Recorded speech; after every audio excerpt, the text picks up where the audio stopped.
नमस्कार। आकाशवाणी से विश्व दर्पण के साथ मैं जया भारती।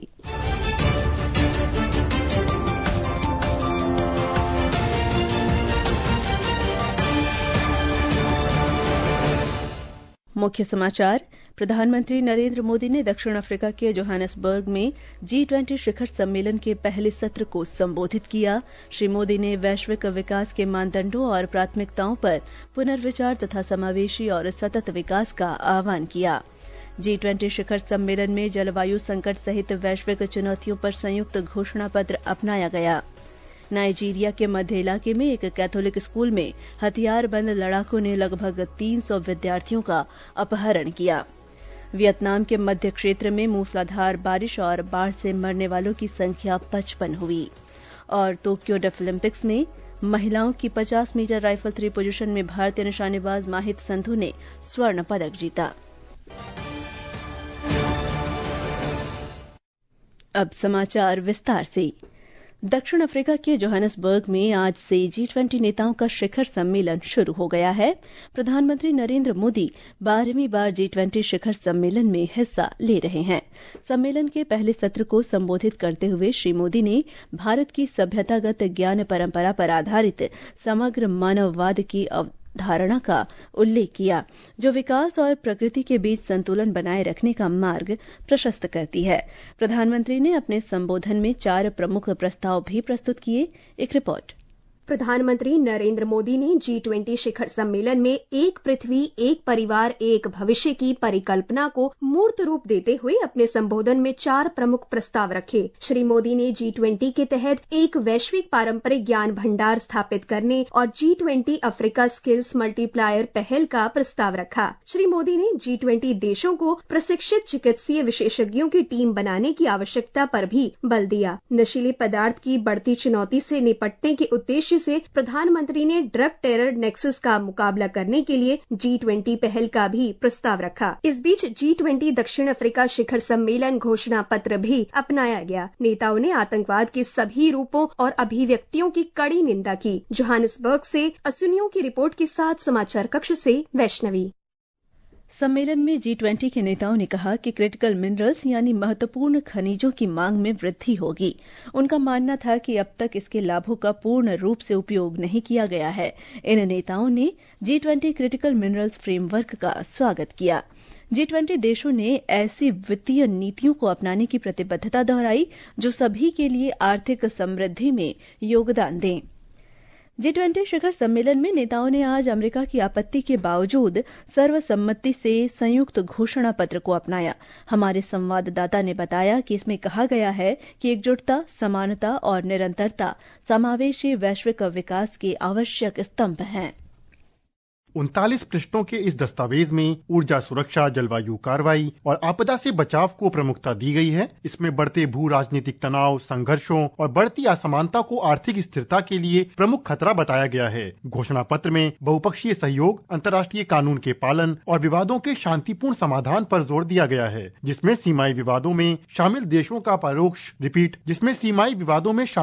का परोक्ष रूप से उल्लेख है। घोषणा पत्र में विकासशील देशों में कर्ज संबंधी बाधाओं का भी उल्लेख किया गया है, जो बुनियादी ढांचे, स्वास्थ्य सेवा और शिक्षा में निवेश के रास्ते में बाधा बनती हैं। घोषणा में G20 की बहुपक्षवाद और सर्वसम्मति पर आधारित सहयोग के प्रति प्रतिबद्धता को दोहराया गया है। दक्षिण अफ्रीका के अंतर्राष्ट्रीय संबंध और सहयोग मंत्री रोनाल्ड लामोवा ने कहा कि शेरपा स्तर पर वार्ताएं पहले ही पूरी हो चुकी थी, जिससे नेताओं को बिना किसी देरी के घोषणा पत्र को मंजूरी देने में सुविधा हुई। विश्व दर्पण के लिए शक्ति सिंह।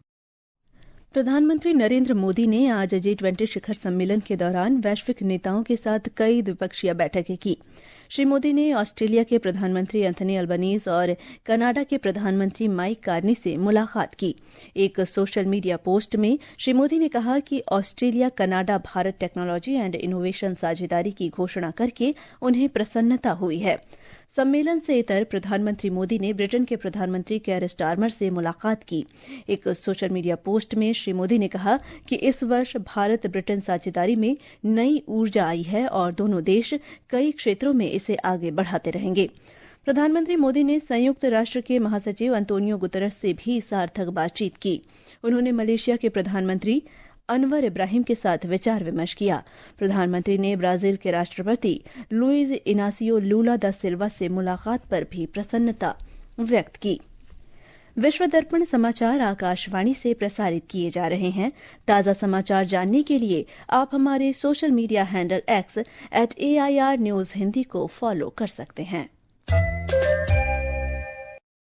विश्व दर्पण में आपका फिर स्वागत है। भारतीय अंतर्राष्ट्रीय फिल्म महोत्सव इफ्फी 2025 का 56वां संस्करण आज तीसरे दिन भी सिनेमा प्रेमियों को रोमांचित करता रहा। एक रिपोर्ट।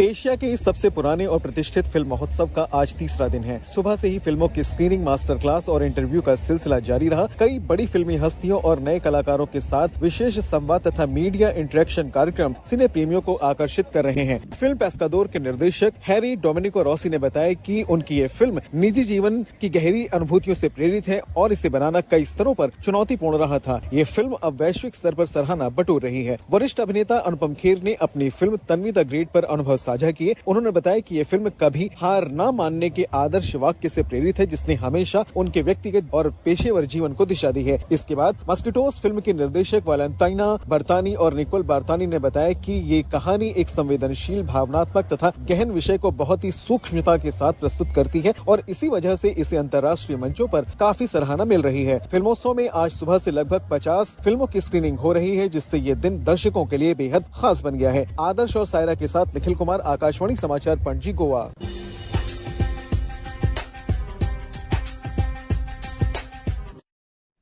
मध्य नाइजीरिया के एक कैथोलिक स्कूल से 300 से ज्यादा बच्चों और कर्मचारियों का अपहरण कर लिया गया।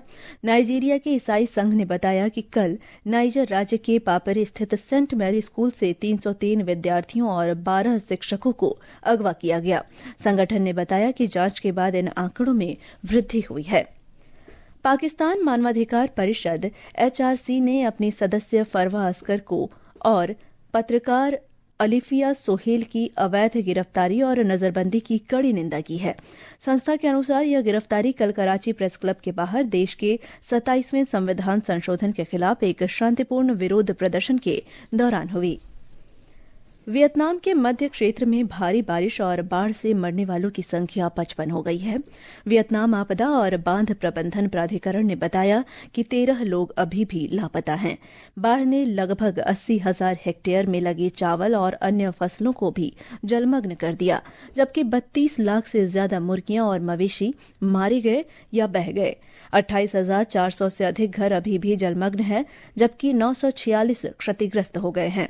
प्राधिकरण के अनुसार लगभग 358 मिलियन अमेरिकी डॉलर का आर्थिक नुकसान होने का अनुमान लगाया गया है। और अब खेल खबर। टोक्यो डेफ ओलंपिक्स में निशानेबाजी प्रतियोगिता में भारत की माहित संधू ने महिलाओं की 50 मीटर राइफल 3 पोजीशन स्पर्धा में स्वर्ण पदक जीता। प्रतियोगिता में माहित ने 2 स्वर्ण पदक के साथ कुल 4 पदक अपने नाम किए हैं। दक्षिण कोरिया की डैन जियोंग ने रजत और हंगरी की मीरा जुजाना ने कांस्य पदक जीता।